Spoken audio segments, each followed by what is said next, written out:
Assalamualaikum warahmatullahi wabarakatuh. Perkenalkan, nama saya Alfiana Paramita Delia dengan NIM 210299198. Di sini saya akan mempresentasikan hasil draft proposal saya dengan judul Pengaruh Model Pembelajaran Discovery Learning terhadap kemampuan pemahaman konsep matematika peserta didik kelas 8 SMP Negeri 1 Kecamatan Payakumbuh.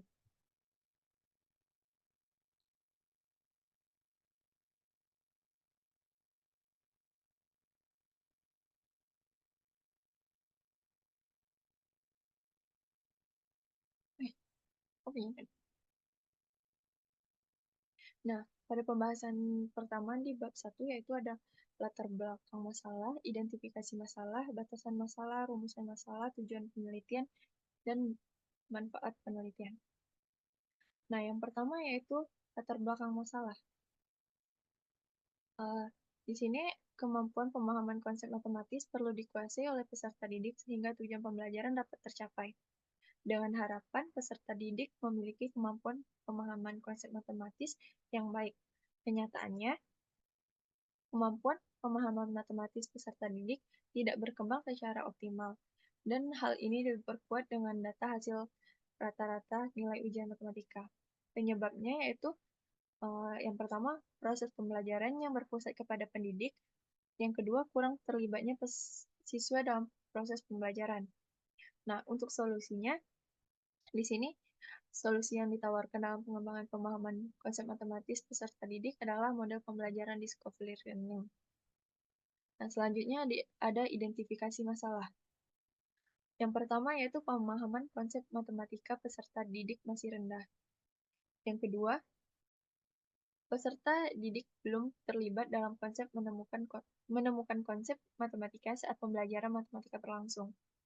Yang ketiga, yaitu pembelajaran cenderung berpusat pada guru. Dan yang keempat, hasil belajar peserta didik masih rendah.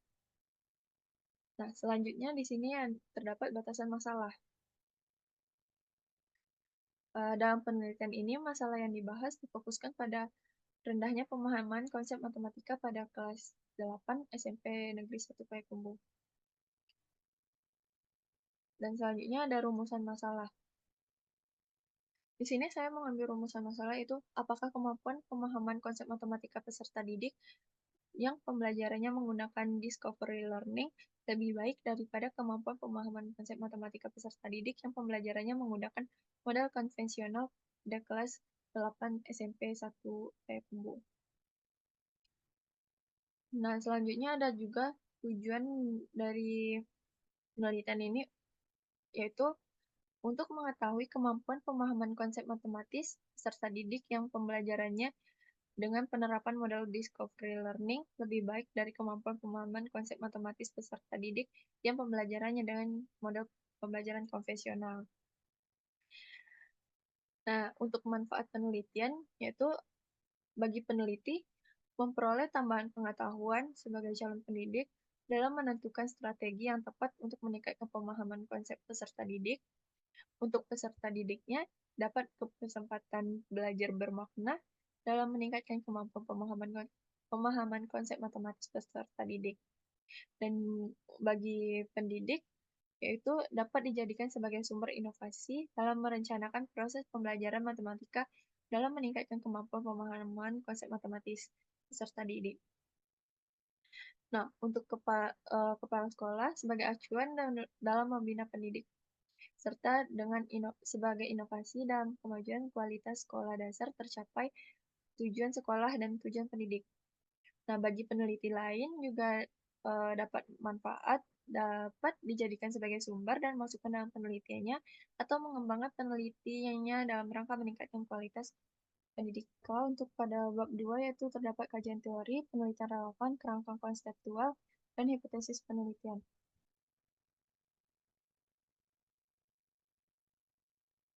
Yang pertama yaitu untuk kajian teori. Yang pertama, model pembelajaran discovery learning menurut Maharani dan Hardini. Discovery learning adalah proses pembelajaran yang menyampaikan materinya tidak utuh karena model tersebut menuntut peserta didik terlibat aktif dalam proses pembelajaran dan menemukan sendiri suatu konsep pembelajaran.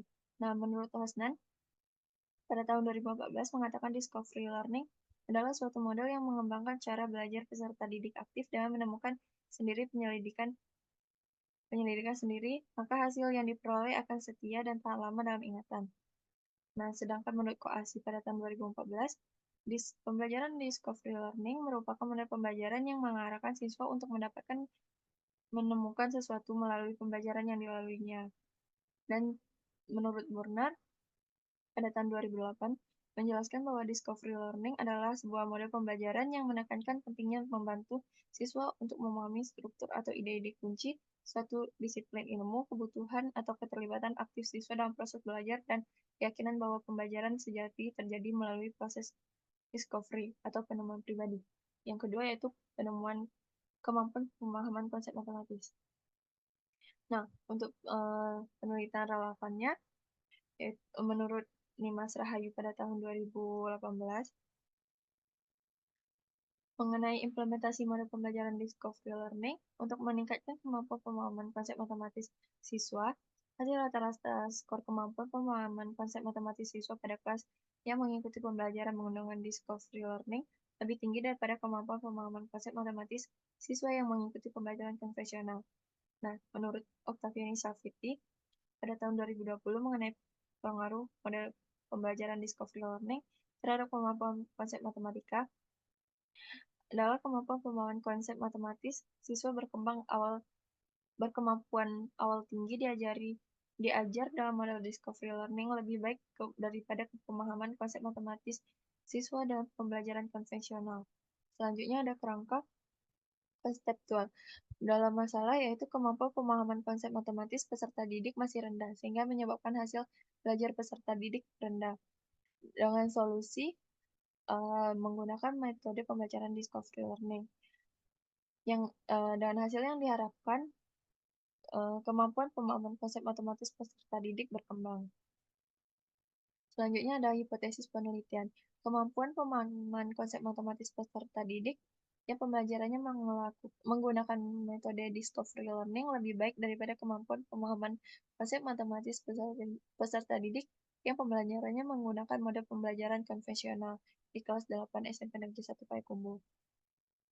Nah, pada bab 3, metode penelitian, yaitu terdapat jenis penelitian, populasi dan sampel, variabel dan penelitian, jenis dan sumber data, prosedur penelitian, instrumen penelitian, dan teknik analisis data. Yang pertama yaitu jenis dan rancangan penelitian. Di sini jenis penelitiannya menggunakan kuasi eksperimen dengan rancangan penelitiannya yaitu statistik group design. Dan kelas eksperimen dan kontrol pelakuan di eksperimen X dan tes terakhir 0. Yang mana perlakuan X yang diberikan pada kelas eksperimen yaitu pembelajaran discovery learning. Untuk tes akhir 0, kemampuan pemahaman konsep matematis peserta didik yang diberikan kepada kelas eksperimen dan kelas kontrol. Selanjutnya ada populasi dan sampel. Untuk populasi itu seluruh peserta didik kelas 8 SMP Negeri 1 Payakumbuh, yang mana anggota kelasnya itu terdapat 7 kelas dengan jumlah peserta didik 275. Untuk penentuan sampelnya yaitu uji normalitas, H0 populasi berdistribusi normal dan H1 populasi tidak berdistribusi normal. Jika P lebih dari taraf signifikan alfa, maka yang ditetapkan sebesar 0,0, maka data populasi tersebut berdistribusi normal atau H0 diterima. Jika sebaliknya populasi tidak berdistribusi normal atau tolak H0. Untuk uji homogenitas variasi populasi penelitian, H0 data populasi bervariasi homogen, H1 data populasi tidak bervariasi homogen. Jika P lebih dari 0,05, maka data populasi tersebut berdistribusi normal atau H0 diterima. Jika sebaliknya, populasi tidak berdistribusi normal atau tolak H0. Selanjutnya, uji kesamaan rata-rata populasi penelitian. Nah, selanjutnya ada variabel penelitian. Yang pertama yaitu ada variabel bebas, dan penelitian yang akan dilakukan ini yaitu model pembelajaran discovery learning pada kelas eksperimen dan pembelajaran konvensional pada kelas kontrol. Untuk variabel terkaitnya yaitu pemahaman konsep matematika. Selanjutnya ada jenis sumber data. Jenis data yaitu ada data primer, sampel penelitian yang diperoleh dari tes akhir kemampuan pemahaman konsep matematika. Dari sumber data seluruh siswa peserta didik kelas 8 SMA 1 Payakumbuh. Dan selanjutnya ada data sekunder, jumlah peserta didik yang menjadi populasi dan sampel serta nilai hasil ujian semester genap peserta didik Payakumbuh tahun 2023 sampai 2024. Dan sumber data guru matematika kelas 8 SMP Negeri 1 Payakumbuh. Dan prosedur penelitian yaitu ada 3 tahap, yaitu yang pertama tahap persiapan, yang kedua tahap pelaksanaan, dan yang ketiga tahap penyelesaian. Ada pula instrumen penelitian, yang mana yang menggunakan tes kemampuan pemahaman konsep matematis peserta didik. Selanjutnya ada teknik analisis data. Kemampuan pemahaman konsep matematis peserta didik terdapat 3 langkah, yaitu yang pertama uji normalitas, yang kedua uji homogenitas, dan yang ketiga uji hipotesis. Mungkin sekian penyampaian laporan proposal saya. Saya akhiri. Wassalamualaikum warahmatullahi wabarakatuh.